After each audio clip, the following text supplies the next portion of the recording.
The stories shared on this channel come from individuals who have experienced these visions personally. We encourage all believers to test everything against Scripture and seek the Lord's guidance. Please listen with an open heart and understanding, always using the Bible as your foundation for truth. This testimony comes from a brother who experienced a life-changing workplace accident. According to his account, Marcus fell approximately 300 feet during a construction project, a fall that should have been fatal. What happened next revealed truths that every believer needs to understand. I encourage you to listen carefully. Then seek God's discernment through prayer, as this message addresses one of Christianity's most debated topics.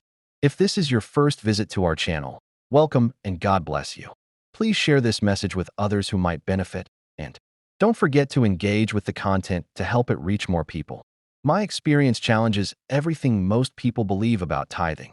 What I witnessed completely differs from mainstream church teachings. This revelation will open many eyes, though I know some will reject it as false. I pray every listener approaches this with an open heart. My name is Marcus Thompson. I work in construction in Denver, Colorado. On March 15th, I received an early morning call for an urgent project. I drove my truck to the high-rise we were constructing, a 40-story commercial building downtown. Many workers had already arrived, some scaling the steel framework. I secured my safety harness, pulled on my gloves, and began my ascent. Working at 300 feet, I could see the entire city spread below, cars looking like toys, people like ants. My task involved positioning massive steel beams. We used cranes to lift them, then precisely aligned and secured each piece. The work was demanding, requiring both strength and precision. I was maneuvering a particularly heavy beam when disaster struck. The temporary flooring beneath me cracked with a sound like thunder. Before I could react, the platform gave way completely.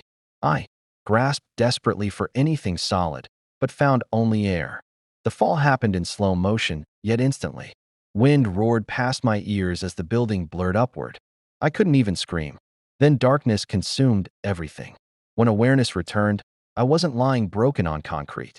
Instead, I found myself standing in an otherworldly landscape. The sky burned deep crimson, like blood mixed with water. Beneath my feet, black cracked earth radiated unbearable heat. "Where am I?" I whispered, though I already knew. This was hell. The heat penetrated deeper than any earthly fire, not just warming skin, but searing the very essence of being. As I stumbled forward, I noticed others in the distance.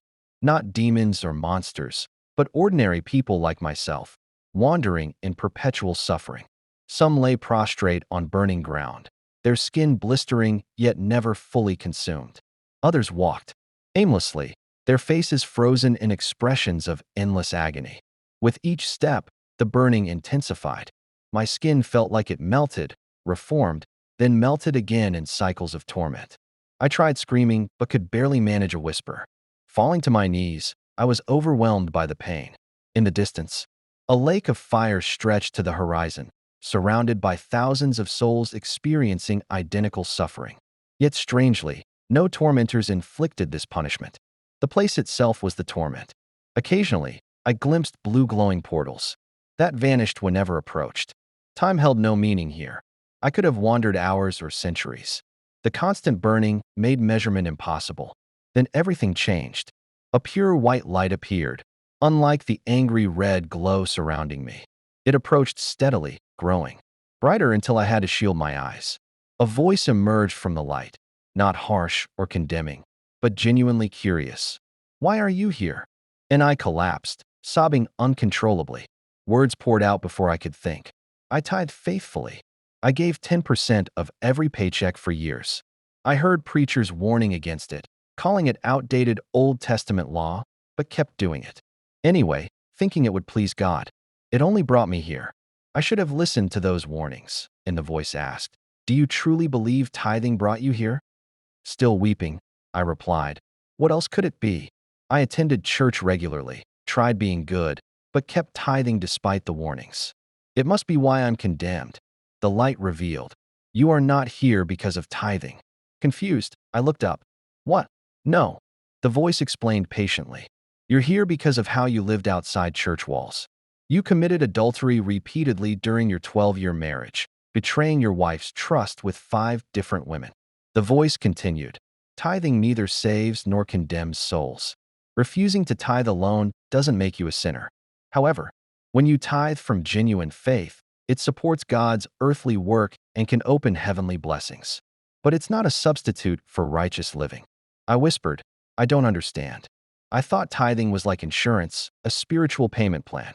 Many misunderstand this, the voice replied. Tithing is an act of faith and obedience, not a transaction. It should be part of a life aligned with all God's principles, not a single act negating other sins.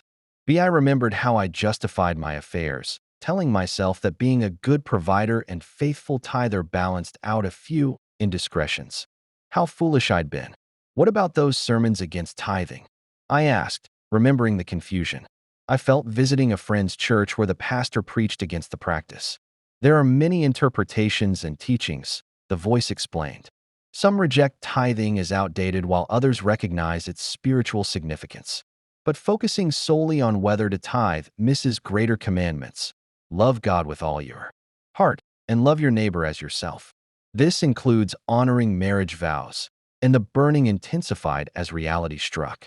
Not external rules or religious practices condemned me, but my choices, the ways I'd hurt the woman who trusted me most. Is there no hope? I barely managed to ask. The light began receding without direct answer. In its diminishing glow, I saw my life, not just infidelities, but moments I'd hardened my heart, choosing selfish desires over love and commitment. I called out desperately, what should I have done differently? Just before vanishing completely, I heard the voice one final time. Live with integrity in all things, not just religious observances. True faith transforms the heart and changes behavior. It's measured not merely in dollars given, but in a life lived according to love. Then the light disappeared, and I felt compelled to share this warning with others who might be making similar mistakes. Brothers and sisters, this testimony clarifies the tithing debate once and for all. Marcus wasn't condemned for tithing. He was condemned for adultery, a sin against the body that is God's temple. Whether you tithe or not will not determine your eternal destination. However, as the voice in the vision explained, tithing from a pure heart does open doors of blessing and supports God's work on earth. Essentially, not tithing isn't a sin, and tithing isn't a sin either. But if you choose to tithe, it can invite God's blessings into your life. The crucial lesson is this: no religious practice can substitute for living with integrity and righteousness in all areas of life. True faith transforms the entire person, not just their giving habits. Let this testimony guide your understanding and decision about tithing. Most importantly, let it remind you that authentic Christianity encompasses every aspect of how we live, love, and treat others.